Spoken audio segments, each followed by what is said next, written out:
Welcome to the MS&Me Radio Network. The broadcast shows are for informational and entertainment purposes only. They are not designed to provide listeners with specific personal, medical, or counseling advice. Individuals with a medical issue should always consult their healthcare provider. MS&Me is not responsible for content of individual shows. The views expressed by show hosts or their guests are their own. Enjoy the show.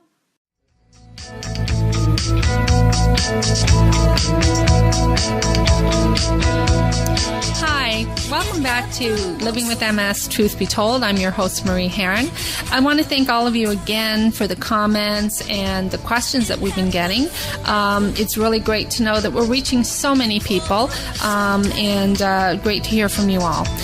In studio today, we have Ange Galaridi. I think I said that right. And Ange is the host of a blog, and so she's going to tell us about her blog. She's also going to share with us her trip to her diagnosis, and we're looking forward to hearing from her. So hi, how are you? Hi, Marie. How are you? Fine, thanks. One of the things I want you to start off by telling people is that you're living with MS, and this whole podcast is about, giving people tools and things that they can use while they're living with this disease. And one of the things that you have done is you have started a blog, and you want to tell us what that blog is called? Sure. It's called Fuck MS. It's not for the faint of heart. Yeah, exactly. That's the daily feelings. I started the blog really just because I needed a place that I felt comfortable in being able to share what I was feeling, what I was going through. And it was a cathartic experience for me. Okay. And I had started this podcast because I want people out there living with MS to know that, again, it is a snowflake disease and we all have different journeys. Can you tell us a little bit about your journey? Absolutely. To diagnosis? Sure. I was 32 years old when I was diagnosed. One morning, I woke up, went to work like I always do.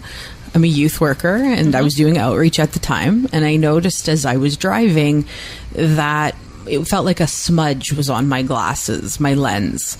No matter how hard I cleaned it, nothing helped. I went to an optometrist that same day who asked if I had any relatives with MS, and I did, but they were pretty distant relatives. So she sent me to an ophthalmologist where I spent like 6 hours running tests.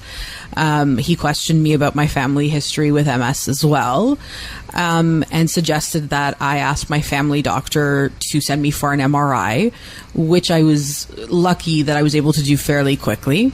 I had called my family doctor afterwards. I hadn't heard from him in regards to the results, and he paused, and I knew before he spoke that he was going to tell me that I had MS, which he did. And did you know what MS was? I had a very limited understanding. Like I said, I did have these distant cousins, but it wasn't really something that they shared a lot of info about. I had heard little things on the news. I knew Jack Osborne had it, but I didn't know anything further than that. Did it scare you when you saw Sharon Osbourne bursting into tears? Because, I think Pierce Morgan actually said to her, Sharon, it's not a death sentence. Yeah. Yeah. So. And absolutely. I think that's terrifying. Whenever you see somebody have that type of a reaction, it's terrifying. It's like, what am I getting into? What is this? What's this disease all about? Right. Right. Yeah. Okay, cool. Now, with this community that you've started, you have a lot of followers on your blog, so I guess a lot of people are just as angry. But your diagnosis specifically it focuses on the eyes. Yeah. Your path with this disease was totally is neuritis. Yeah. And anybody listening who has MS knows what neuritis is. Yeah. For me, with relapsing remitting, it came and went. But yours is a continuing battle with neuritis. Can it really is. It's since diagnosis, I think I've had perhaps 4 different bouts with optic neuritis. Each time it got progressively worse. Each time it stole a little bit more of my vision. it seems like I don't have a lot of mobility issues, but it seems to have really attacked my eyes. I've actually had optic neuritis in both eyes. When I was reading your blog, you were talking about now you use audiobooks, and you were saying that the audiobooks just aren't as good as... It's different. Yeah. Before MS, I was able to read books about everything and anything. I really like political books, current event books, and for some reason in audiobook format it's just not the same. I can't lose myself in it the same way. So I read a lot of like fluff. I read romance audiobooks, which is just really not the same. I would say to anyone who's listening, if you know someone with this kind of ongoing neuritis where it's affecting their eyesight to the point where, they're going to audiobooks, and you feel that you could fill a need by perhaps maybe even creating a book club where, you read the books aloud to people with ongoing neuritis. So I'm just going to throw that out there, and maybe you want to put that on your blog. Yeah, absolutely. Audiobooks are really expensive, so that might be a really good tip. Yeah. Okay. When my other guests talked about this disease is like a snowflake and the symptoms drastically differ. And when we had a coffee, we talked about that. We said, sometimes we don't look sick. Yep. So I'm going to ask you if you can share with me the story about the note. Oh, the note. So I had parked my car at my office like I normally did. I parked in an accessible parking spot. Hello. With my permit displayed. I went inside to pick up some items that I needed, and when I came out, there was the note. And I was just irate as soon as I saw this note. And I went through so many emotions in such a short span. I wanted to rage, I wanted to yell, and I wanted to confront whoever had left the notes. But I didn't have that opportunity because cowardly they left the note and left. We're going to post the note. Okay. We have a picture of the note, so it will be you will be able to see the note when we drop this podcast. However, I do have the note here, so I will read it. Sure. Imagine the horror because we don't look sick. The note read, "This parking space is for people with permits and physical handicaps. Character flaws don't count." And so.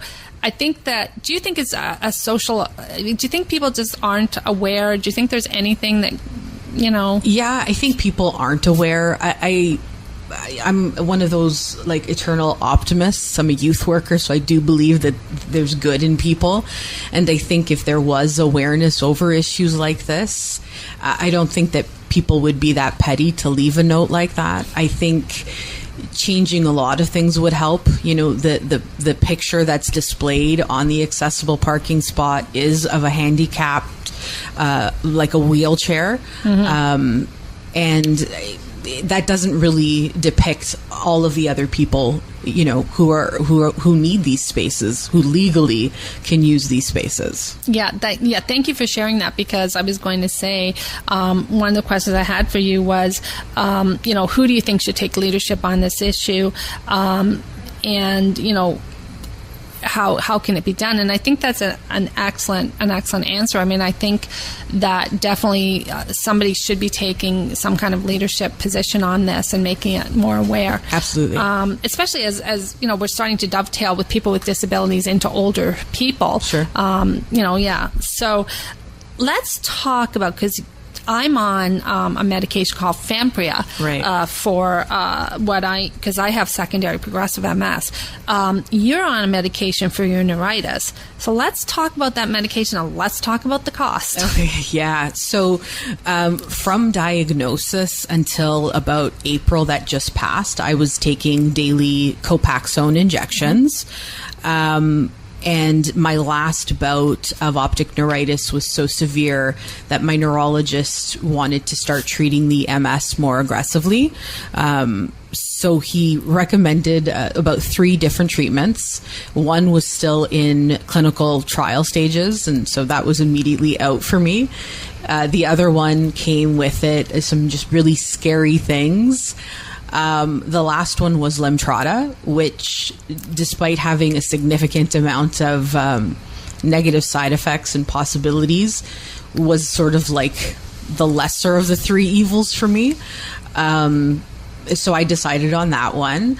I had no idea about the cost. I later found out that it's an $180,000 treatment. Is that per year? It's for the entire treatment course. I see. Okay. So for the first year, you do 5 days of IV infusions of Lemtrada as well as with steroids. And then the second year, you do 3 days of the same thing, and it's supposed to be hopefully no more treatment is needed after that. So you do stop taking your other medications. But I was just flabbergasted over the costs, and nobody really explained it to me. My insurance and my husband's private insurance would only cover about $40,000 of that.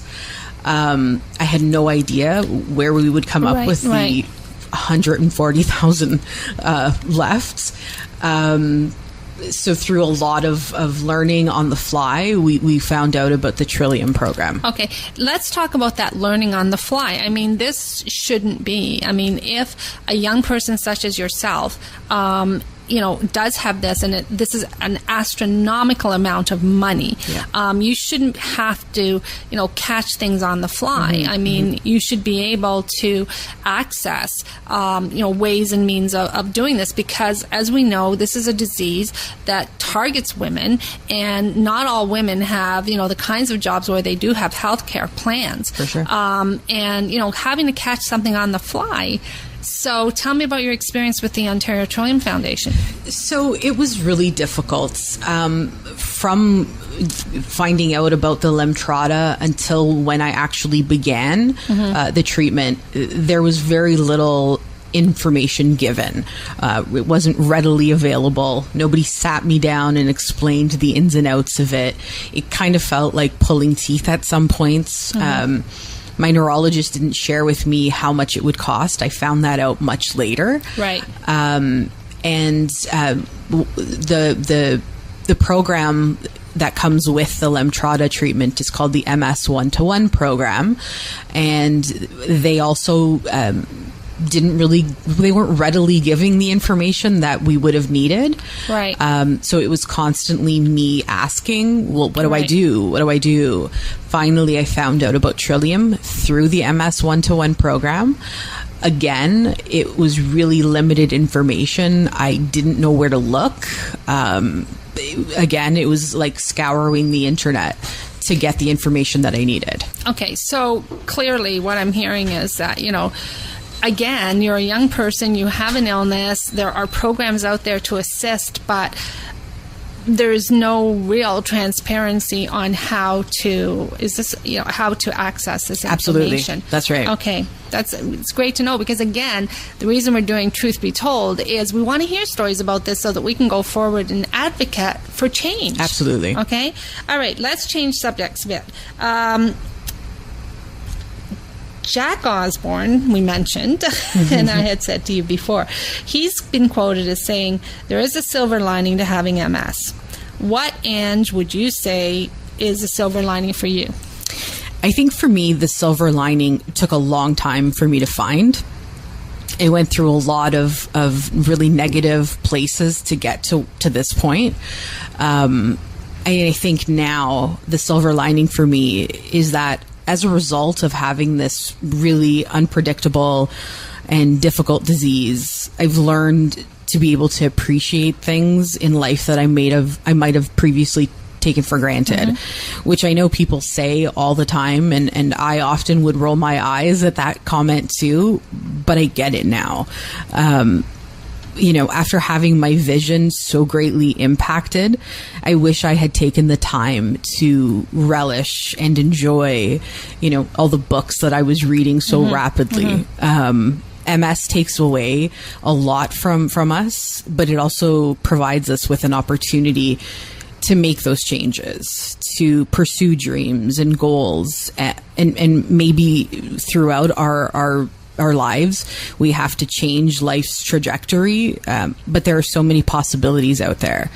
And I'm hoping that in the future, I won't have to wait for something to be gone before I understand its full value and meaning. How do people access Fuck MS? Because you, Ange, are one of the most beautiful writers. Thank you. I've read. I mean, it's a sin that you're no longer reading, but Yeah. Your words are just so beautiful. And Thank you. I would like our listeners to know how they can access your blog. So they can access the blog at fuckms.ca. And I'm on WordPress as well. I think through Facebook they can find me, and you, I know, have been kind enough to repost my words, so I appreciate that. Thank you. Yeah. And I want to thank you so much for coming on Living with MS, Truth Be Told. I love your work. I love your blog. And I love that you're so committed to helping young people with MS, and I look forward to working with you. I will say, I have tried to get the Ontario Trillium Foundation to send a representative to come on to Truth Be Told to talk about how people access money for I call them astronomical drugs through Trillium. Sure. But it's a big black hole. We're not having them on because they haven't returned my calls. But let's hope that maybe somebody listening to this can maybe find somebody from Trillium who can come on. I would think that would be fantastic if they could. Okay. Yeah. Thank you so much, Ange. Thank you. Really enjoyed speaking with you today. Thank you for having me. So much